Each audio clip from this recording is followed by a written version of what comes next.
Hi guys, how are you? I'm Stephanie.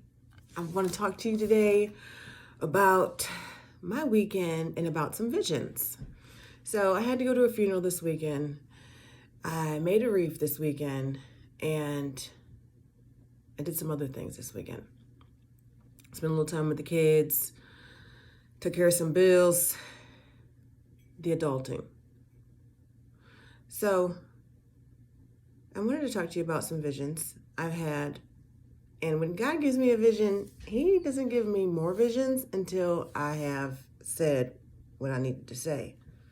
When God gives you something, He gives you a dream, a vision, He expects us to tell somebody, testify. Because when He talks to us, it's not just for us, it is for His kingdom. It is for you, it is for me, it is for everybody. So hopefully, friends, I see some things that you put up and you pass it along. So I had a vision. I was in dead sleep and woke up and saw some red and some blue dots, and it was morbid looking. And it represented sickness. And I asked him what to do with it. I said, "What is that? What do I do with it?" He said, "Cast it down to the pit." So we have a responsibility to ourselves and to God to cast sickness away. We have authority to do it. He's called us to do it. He's called us all to establish, all to preach the good news, and all to love ourselves. Love others as we love ourselves. So that's what I'm going to talk to you about today also is loving ourselves. And why is it so hard to love yourself after you've been through trauma? After you've been through any kind of trauma, really. It doesn't have to be an abusive relationship with someone doing something to you necessarily. Sometimes it's just any kind of trauma and you're just kind of feeling undeserving. And why do we feel undeserving? That's like the huge thing. And I really feel like the enemy, I know that he uses our wounds to attack us, to self-sabotage, to self-afflict, to overeat, to not exercise, to not do things that we know help us and make us feel so good when we're done doing it. But while we're doing it, it hurts. But really, that self-love 101, like that to me is just the key right there. Because if you do that, you're following the number one commandment to love your neighbor as yourself. So, as yourself, we always emphasize love your neighbor, love your neighbor, love your neighbor, but we don't emphasize as you love yourself. We just assume, okay, everybody loves themselves. So many people don't love themselves. That's why we're being abusive to ourselves and others. And we don't talk a lot about being abusive to ourselves and not taking care of yourself. And even just something little as brushing your teeth, even brushing your teeth at night, and that's something I have to work on. Just doing those little extra things that help you maintain your care, your life expansion, having teeth. I mean, you really need them to continue eating and surviving. I mean, who wants to suck on their food? I don't.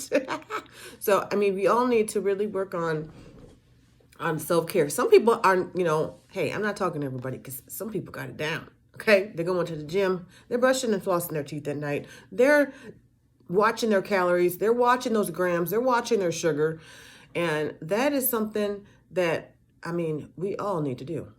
We all, including me, need to work harder on that. So that's what I want to talk about today. Self-care, loving your neighbor as yourself, casting out those nasty demons that cause sickness. We have authority to do those things. And I'm believing God that we're going to take that authority. He also gave me another vision that we are the light. We are the light. And I believe I talked about this, but if I haven't, I'm going to touch base on it again. We are the light of the world, and we are surrounded by darkness. And it was a vision of total darkness and sprinkles of light. And when we see that glitter, some of us gals, we love glitter. When we see glitter, we're like, ooh, yes. And that's who we are. We are the light. We are light carriers. You carry something in you. If you've accepted Christ as your Lord and Savior, you are a light carrier. You're sparkling in a dark world. And that is something that he wants us to know, how special we are as his children.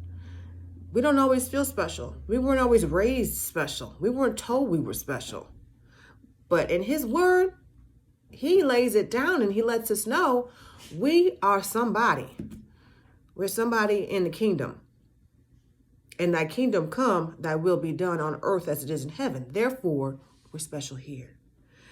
And that is what I wanted to say today. You are somebody special. You matter to the kingdom. Your dreams matter. Ask him for revelation to your dreams because he's speaking to us in our dreams regularly. But the enemy comes and he steals and keeps us from remembering. So our responsibility is stay away from sin because that is a dream blocker. That I know. Stay away from sin. Stay away from people that steal from you emotionally, drain your energy. These vipers, lately they've been called, instead of vipers, they've been called narcissists. Watch out for them. Manipulative people who want to control you. Watch out for those type of people. They're dream stealers. The enemy uses them to steal from us. So we have authority over that. We have authority over what we do, and we have authority over how much we love on ourselves. To love ourselves and then love other people. But we have to have balance. His word says family first. No. His word says him first, our family, then the church. In that order. So we've got to have order. We got to have balance. I pray you guys have a wonderful day. God bless you. Bye.